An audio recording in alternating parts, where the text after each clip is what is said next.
Hello, welcome back to IVFU and the conclusion of our very special conversation with Chris and Jesse about their experiences with fost-adopt, fathering, loss, and love.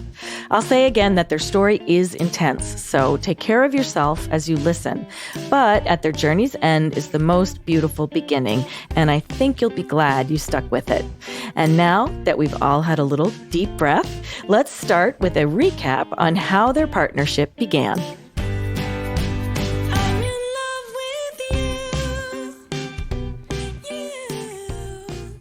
Anyway, hi. We can start. Yeah, so I just wanted to sort of recap. You were the Iggy Pop at the AA meeting, and Jesse honed in on you like a beacon. Oh.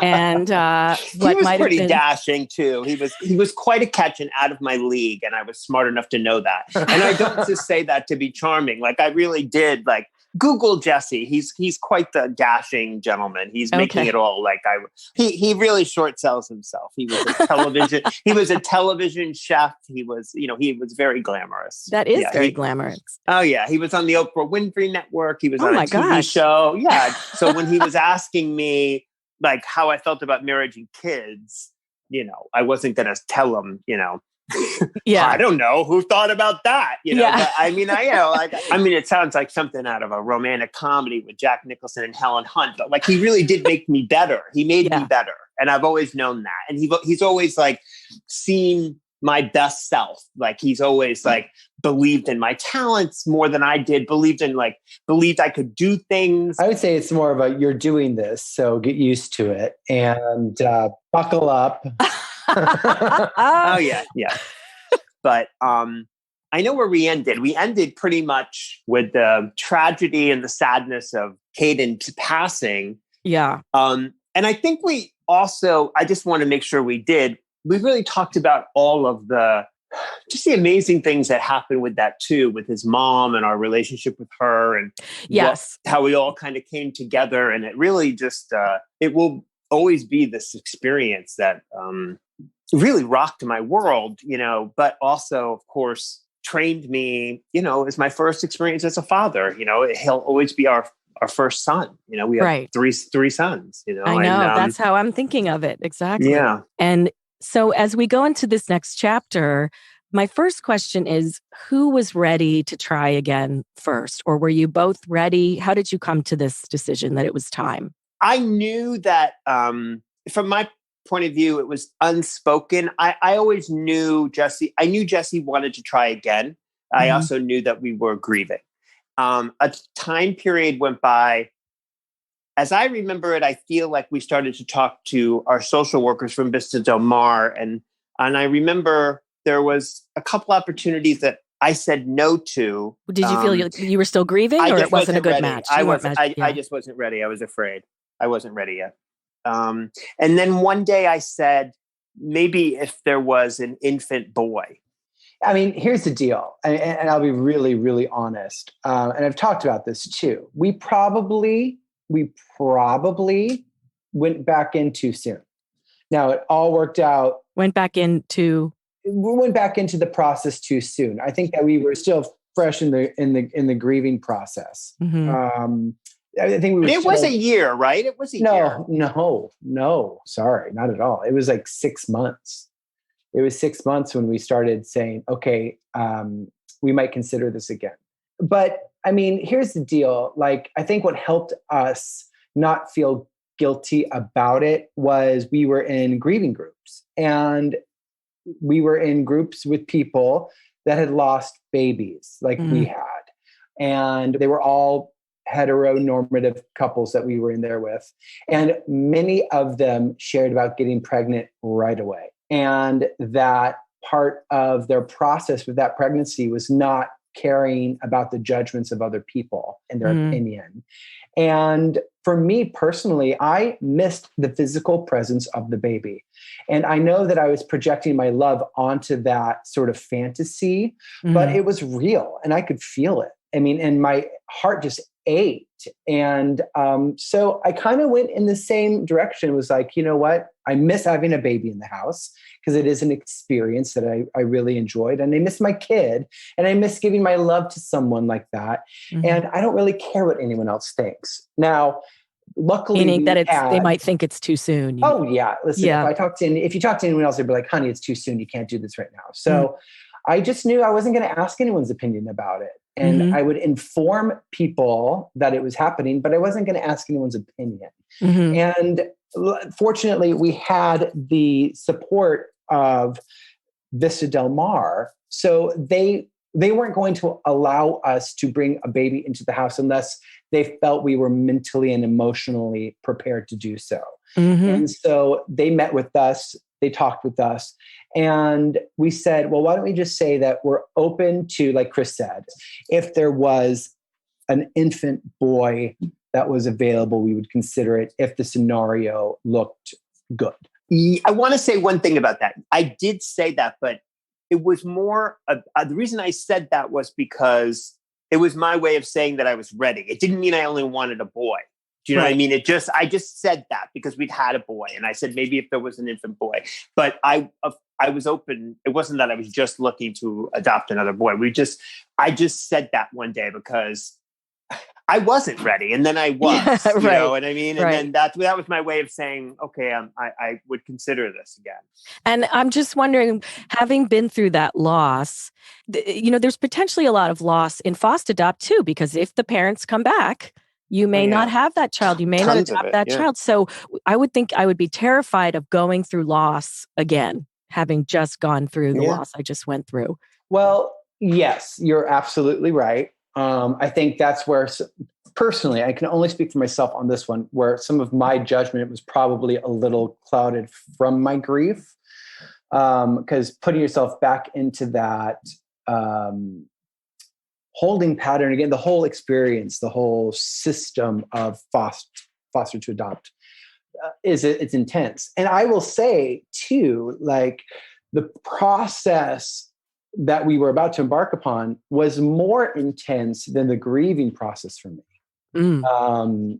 Just because of all of the working factors, everything that was at all play. The variables. So, yeah. And, but again, it turned out to be perfect. Yeah. So let's talk about chapter 2. Yeah. What happened? We got a phone call one day. There was a baby who was getting out of the hospital. He had been in the hospital. He had been admitted to the hospital 3 weeks before with severe injuries. And it was immediately determined, without a doubt, that it was child abuse. And the baby was how old? 5 weeks. The baby went into the hospital when he was 5 weeks old. Wow. When he was 5 weeks old, he was brought to the emergency room. He had severe injuries. It was known immediately that there was no way that this could have happened but child abuse. Later on, a child abuse expert would testify that there were certain injuries that only happened because they were inflicted by an adult. And so the baby was taken away, brought to the hospital. My gosh. And this baby was getting out of the hospital, and we were called, and Jesse got the call and was asked if we wanted to take this boy. We knew at the time that he had a sibling, and that the sibling was 2 and was in another foster home, had been taken out of the house the same day, but was in a different location. So when Jesse contacted me and asked me, and we were having the conversation about it, we knew we were really talking about 2 kids, because we knew that they would want to keep them together. So we knew we were talking about biological brothers, one a baby, the other 2 years old. And I'll let Jesse. Well, speak. Now I just want to ask you, Chris, because you had said, well, I could think about doing this if it was an infant boy, but now suddenly it's 2. So did that change your thought on this one? Was this emergency placement, by the way? It was emergency placement. Okay. He was getting out of the hospital that day. Got it. And he was still hurt. He was still very, very fragile. And the 2 thoughts that went through my head were, number 1, wow, this is dark. This is different than drug abuse. I understand drug abuse. I understand the illness of alcoholism and drug addiction. This is about something darker that I don't understand.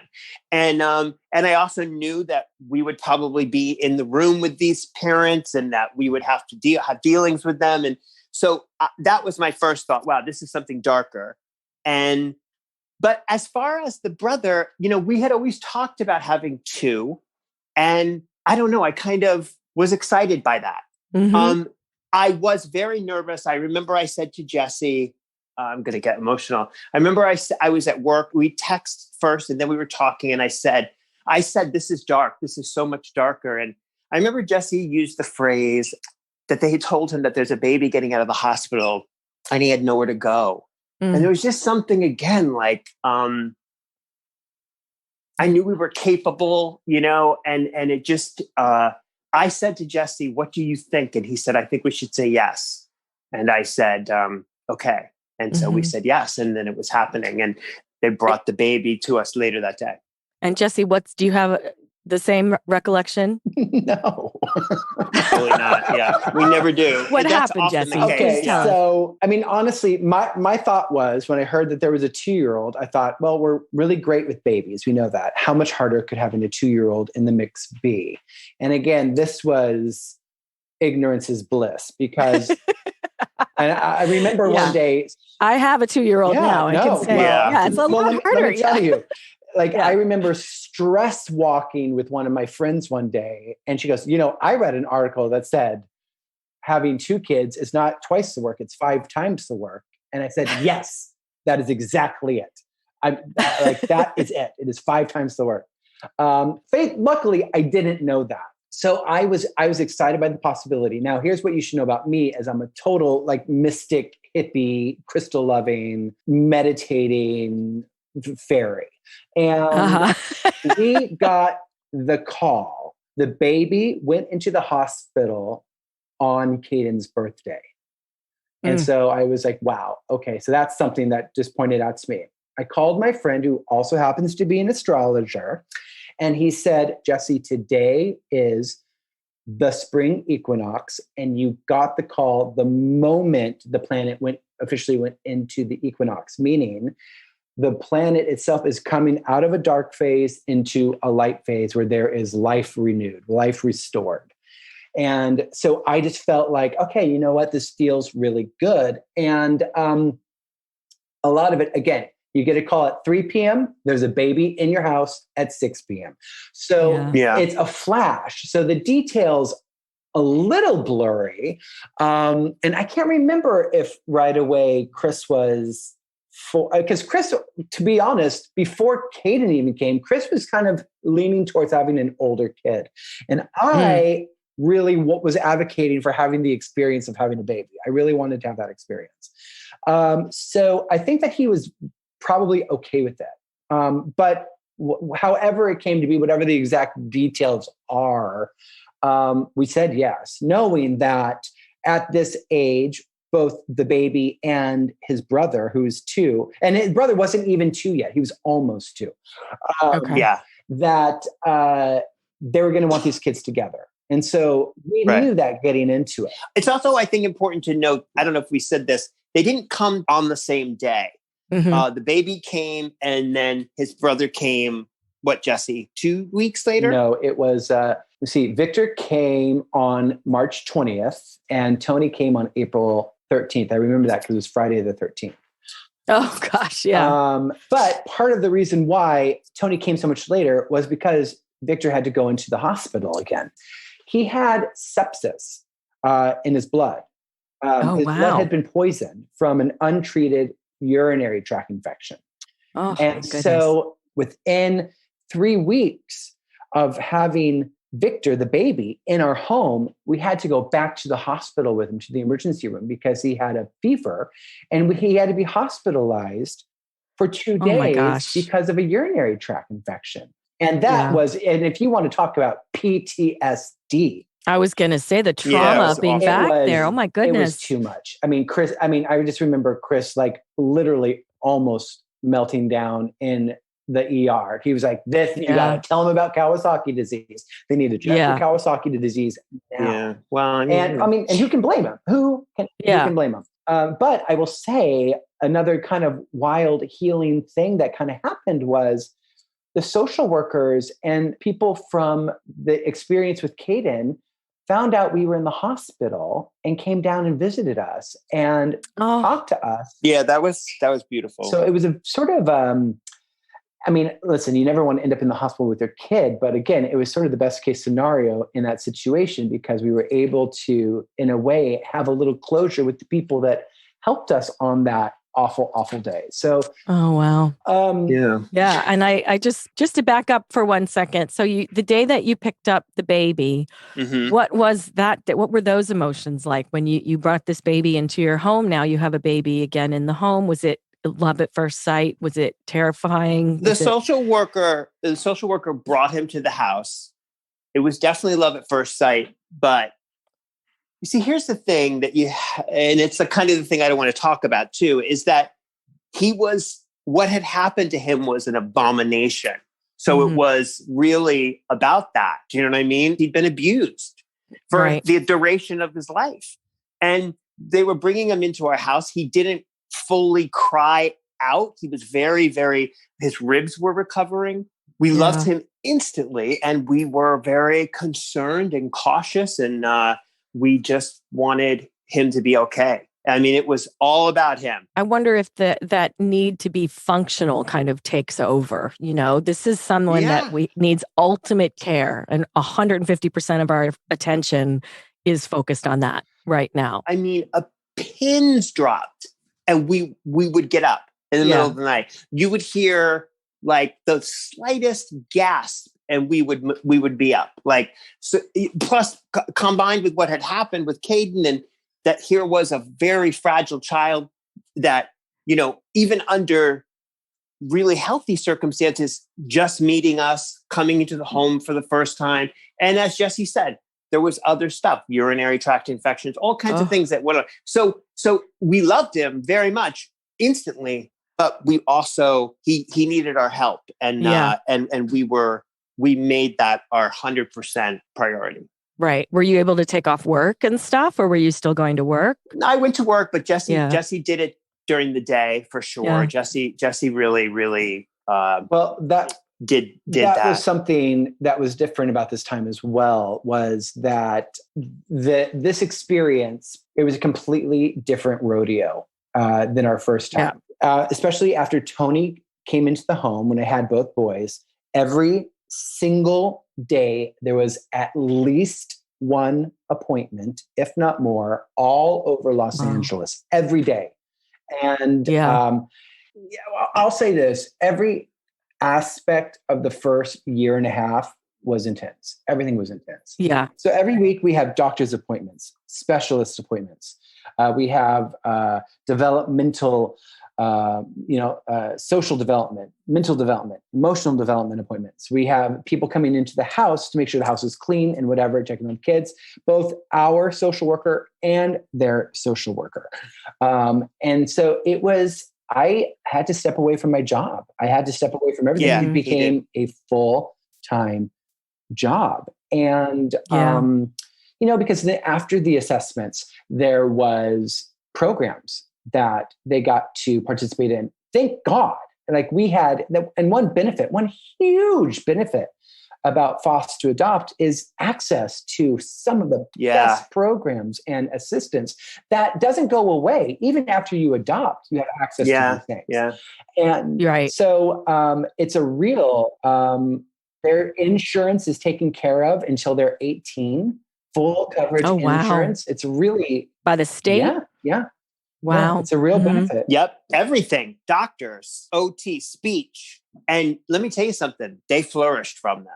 Like they worked. It worked. Like they had a team of people behind them, and they're different kids today. I mean, everybody played their part, and it was, I mean, we very, very taken care of, and it's required that you do this. Like you have to be a parent who can do that. And if you can do it and you're willing to do it, these kids, they're different kids because of it. They really are. If I may interject, because of the abuse, there was very specific appointments that our little one had to go to. And because they were assessing his development physically, they were assessing his development emotionally and mentally. And it's the Audrey Hepburn Clinic through the Children's Hospital. It's a specific clinic for child abuse, and they have some of the best minds of child abuse working in that clinic and looking at this. And I will say that these kids were just surrounded by angels. Their lawyer who represented them in court was an angel. The lawyer that represented DCFS was an angel, a force of nature. Their social workers were amazing. And we had multiple social workers because the woman who was their initial social worker, who was a force, she got another job and she left, because this is really hard work for these women and these men. It's really hard work to be a social worker for the county for kids. Heartbreaking and emotionally draining and all that stuff. I want to say one thing, because I know it's unique to our story and I know it's something you're going to want to know. So there was a period of time where it hadn't been decided yet what had happened.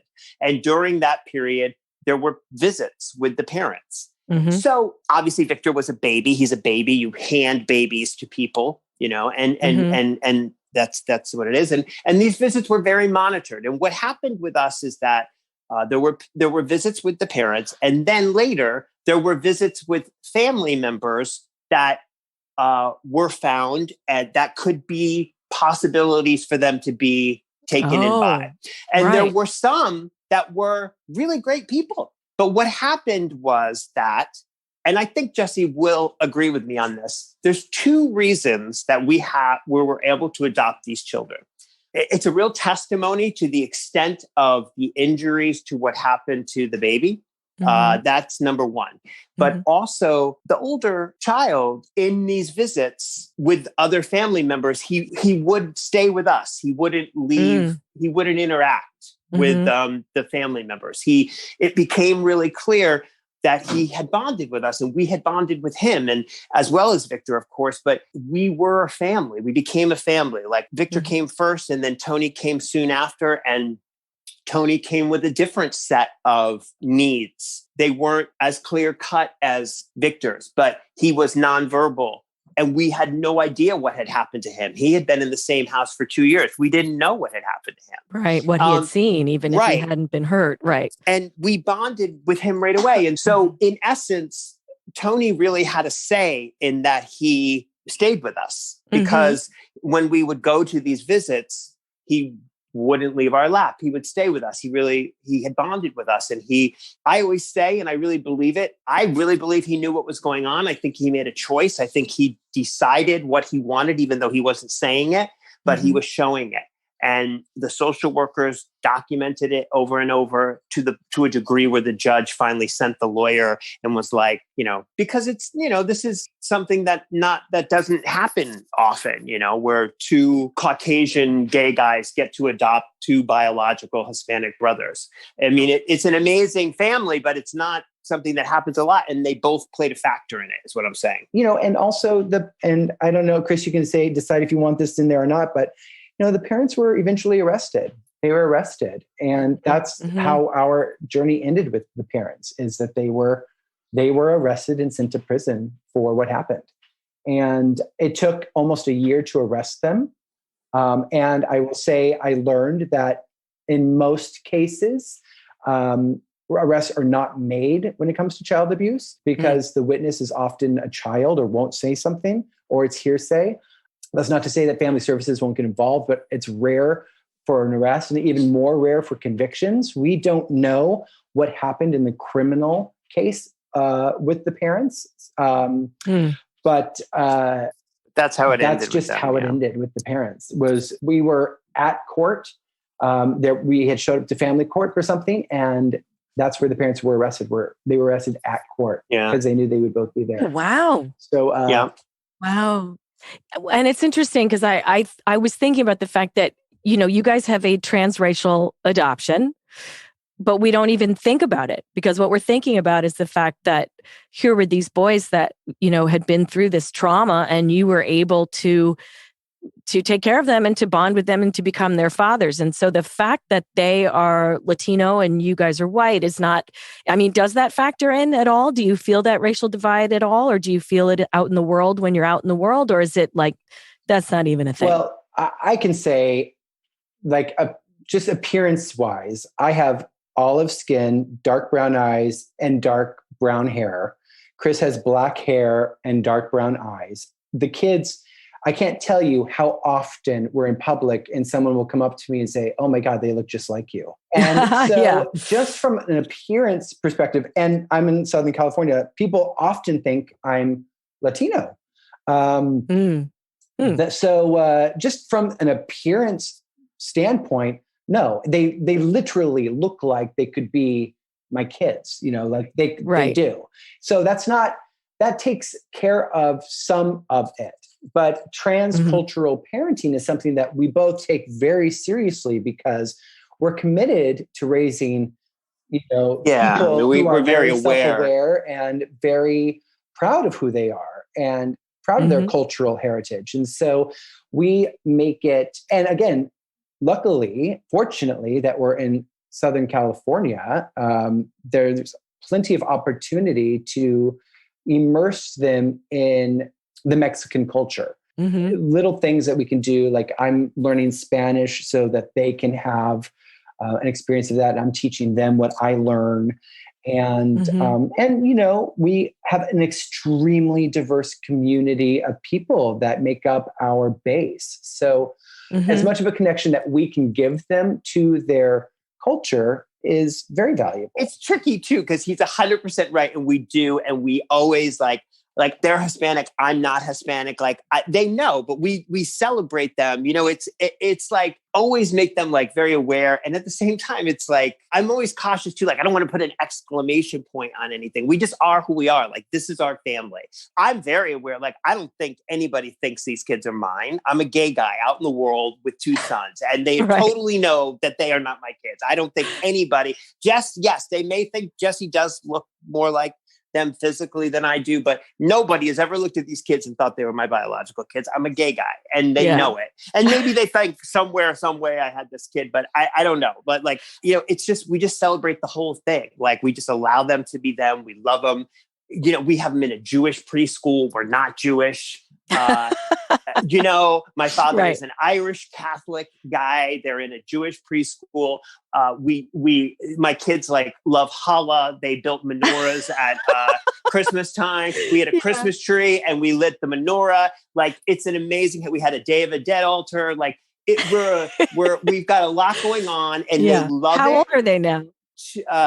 Victor just turned 3 recently, and Tony will be 5 in April. And I'm thrilled to be that family, to be honest. Now, do you feel like, and this is not a fost-adopt question, but do you feel like are there women in their lives? Do people say these questions? Yeah. So where does that play in?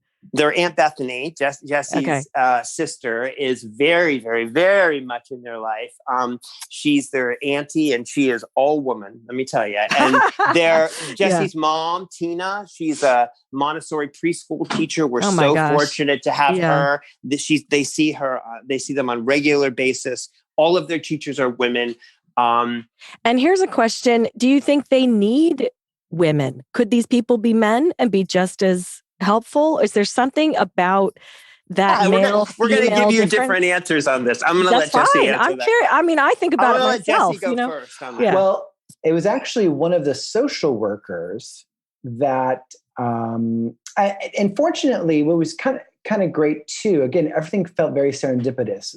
The social workers for the boys were Latina, and so they were a total sounding board for us. Because, I was committed to being really mindful as a transcultural parent.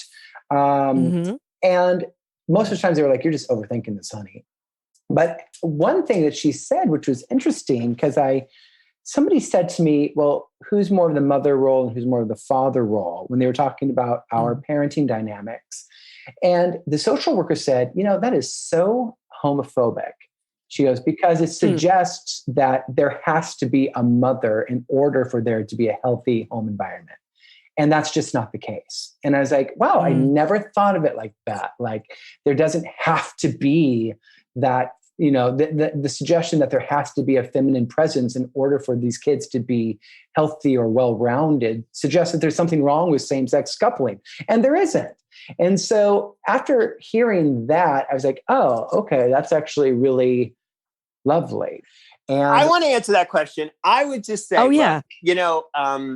we're a 2-dad family, and that's just the way it is. And let me preface this by saying there is no one out there who has a better relationship with their mother than me. And Jesse will back that up. I mean, I talk to my mother 4 times a day. I love my mother. But at the same time, that's not their story. This isn't their story. I tell them all the time, you're so lucky you have 2 dads. You have no idea how lucky you are. You have 2 dads. Everybody wants 2 dads. No, I'm kidding. But do I think they need a mother? No, I don't. I'll be honest. I don't. Do I love mothers? Yeah. Do I respect women? Love them. But do I think they need a mother? Absolutely not. They have tons of female influence around them. I would even argue like we do have a little bit of a mother-father thing here in our house even, but it doesn't matter. I think that I don't think it matters. I mean, our secret weapon is having a great family. And Chris's mom is very present and she supports us in many ways. And my sister's very present. They have wonderful godparents. There's one thing, I think a gift, a superpower of the LGBTQ experience is the ability to create a chosen family, to create community, because by default, many of us had to. And so I feel like that's something that we've learned, and it's something that we're gifting these kids. And we have a fabulous community. So I feel very blessed to be where we are and who we are. I think these kids are going to have a really wonderful life. And I'm happy that we're able to be a part of that. Yeah. And so from the time you guys, that day when they brought the baby to you, to that day in court when you were adopting them, how long was that? 2 years? Almost 2 years. Wow. And then when that day came, did you get to sort of breathe a sigh of relief, or are you still a bit on your guard? Is there a moment? Oh, no. We have adopted them. We've adopted them. We've changed their names. They have our dad's middle names and they have our... Oh, wow. So, what you should know is that once they're adopted, We got a new birth certificate with their new names that we gave them. Oh, and we are both. It's a big deal. Both listed as the parents on the birth certificate, even though we're same-sex couple. We're both listed as the parents. Is it father or parent 1, parent 2, father. Or how do they? Father. Yep, father. And you should know too, just to finish up the court conversation, this case was fast-tracked, and it took 2 years. It was fast-tracked because the age of the kids. So if a child is in the court system and they're under the age of 3, they will fast-track that court case, which feels like molasses. The fast-track feels like molasses because they are extremely thorough. Because in California and some of the southern states specifically, Latino families have been really screwed over of fear of deportation of some of their family members or themselves. So they've learned to lay low. And so, so many families have been screwed over, children taken away from their homes that didn't need to be because they didn't know how to speak up for themselves, And we would never want to do that either. Right. But we didn't realize that was part of the story. Like you don't realize. So I'm glad that I know that now because that helped soften my heart a bit and help me move into more of a compassionate understanding of the process. So it didn't seem like this big, mysterious monster. Right. And you go through all of this. There's your personal journey through it. There's the emotions around the state that the kids were in when you got them. There's the process of rehabilitating them and helping them and all of the wonderful people that they're going to see and the therapists. And is there a moment or a day when you were like, oh, that was just like a normal family thing that just happened? Like something that just wasn't part of all of this work? Or was that happening maybe all along throughout? I was anxious until we signed the official papers because there's you hear all of these stories, like there's always something that could happen. So I just needed it to be legal and done. After that, it was a huge sigh of relief. I would even say I experienced quite a couple bouts of depression afterwards. It was almost like, interesting. I would say there was almost like I didn't have time to deal with anything until that was done. And so a lot of the emotional and mental stuff that I have been through over the last few years, including Caden, really came to the surface. And that took a while for me to really process. It wasn't like postpartum or anything. I was very functional. I was very present as all those wonderful things, but it was just there, you know? But I will say now that experience feels like a lifetime ago. It feels like a completely different, like we're completely, not a different family, but like, I just guess energetically I'm different because we're just a normal family. I mean, 100% normal family. Like we just, and one of the greatest things I ever heard from a specialist was you have two normal boys because they are 100%, they're meeting all of their developmental milestones. All their developmental milestones are met. Some are even above that. These kids are wickedly smart, super funny, very active. They're creative, and they're in a house of artists and philosophers. That's who we are, and that's the family they're coming from. So there's a proclivity towards the arts and beautiful things and making things and stuff like that we definitely encourage. But they're also totally physical and wonderful and great. And so now we're just taking them to their lessons, taking them to school. We're finding activities for them to do. I will say one thing, as we said, Victor was a baby, and he had all of these things going on, but he was still a baby. And he was a baby that we raised, from weeks old. And Tony came and he was 2. And when he first came, he was very upset. Like he was really, really upset. He was really upset. He was scared. He had night terrors and he was afraid. And, he was there when whatever happened to his brother happened. He was taken out of the house, like he had a lot that had happened with him. But I remember when he called me daddy and called Jesse Papa, like he did that. We didn't tell him to do that. He did that. And I mean, listen, before we would take him to the park and other kids would come up to him and he would just stand there. He didn't know how to act. He was just he was meek. He was timid. He was so wounded. And then this year they told me about how he had become a leader in the class, and it made me want to cry. It really made me want to cry. He is such a personality. He is such they send us these videos and he's the only one dancing, and he's so big and boisterous, and he has interest, and he's not afraid to ask for what he wants. And some of that's still there, some of that shyness, some of whatever, that's probably just his nature. But there was when they told me this year, he's just become a leader in the class. And I was like, oh, wow, that's not who we brought there last year. Right. So it's amazing. It's amazing so that's I feel okay, we're a normal family now. Right. It's interesting too, because, we always talk about nature versus nurture. And I think what this shows is that if you have if you have love and you have the best nurturing, it allows your true nature to come out. Because if he's a leader now, he obviously had that in him. It just hadn't been shown the light before. And you guys have been able to bring him to a place, and all of their counselors and their helpers as well. But with your guidance, he feels obviously safe and energized enough now that it's coming out. Yeah. And that's very exciting.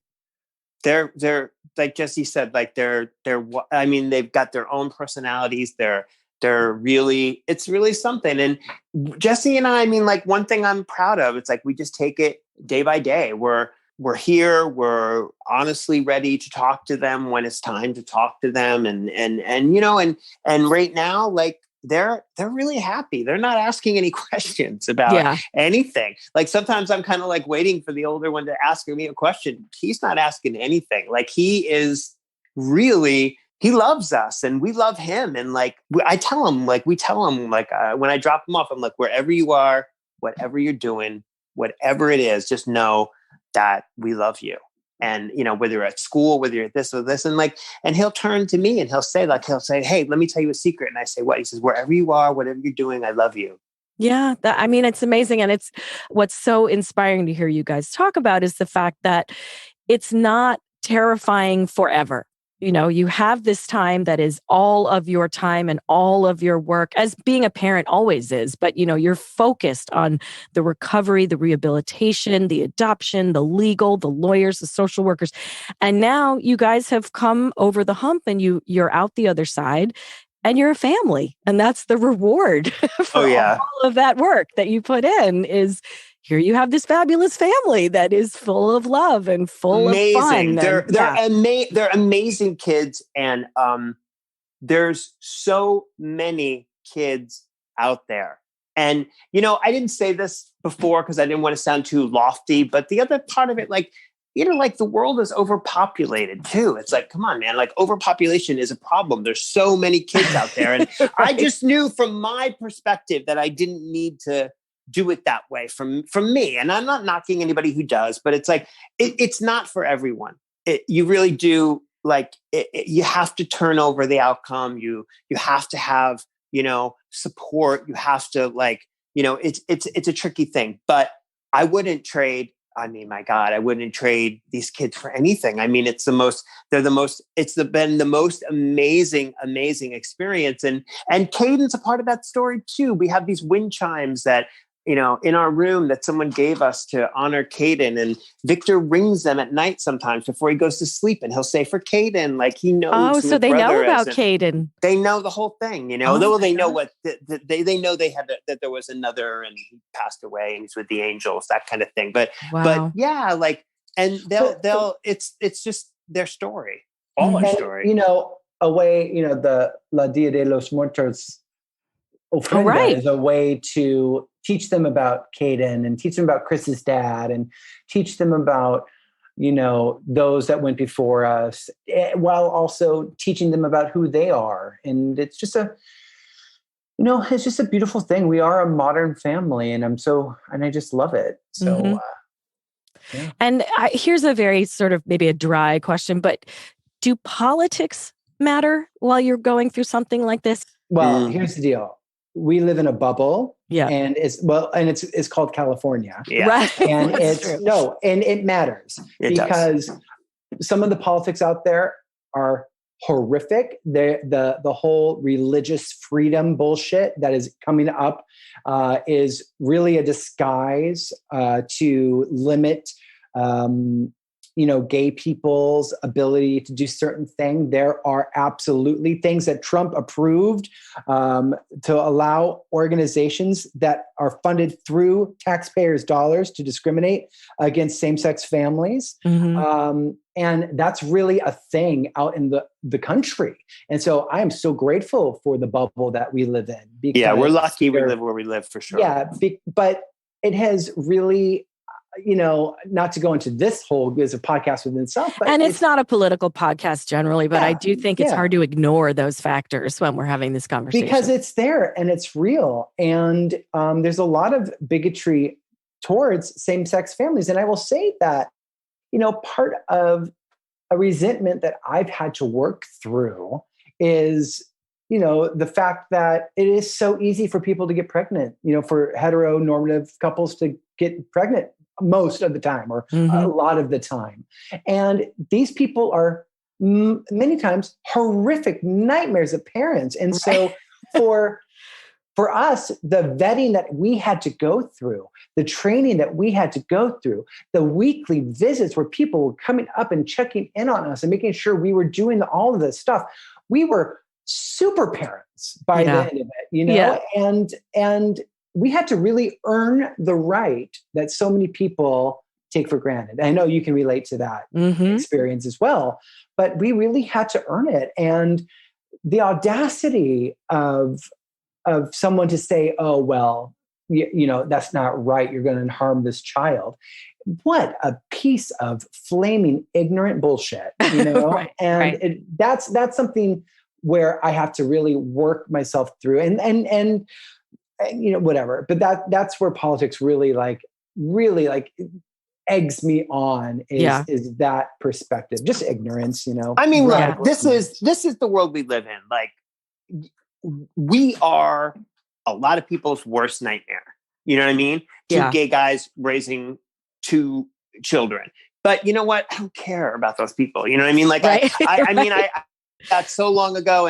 And look, like, we know where to go and where not to go. We know, you know what I mean? We know how to raise our kids. And it's like, I'm not interested in knowing those people, right. specifically. Yeah. So, I just want to surround my kids with love and people that love them, people that get it, exactly. And my experience with homophobia has just always been, let them see you, let them know you, be kind to them, be a good example. And if they still don't like you, find another friend, you know what I mean? Or go somewhere else. Yeah. There's no time. Right. Exactly. Yeah, exactly. Great. Well, thank you guys so much. I'm so happy you're part of this podcast and this conversation.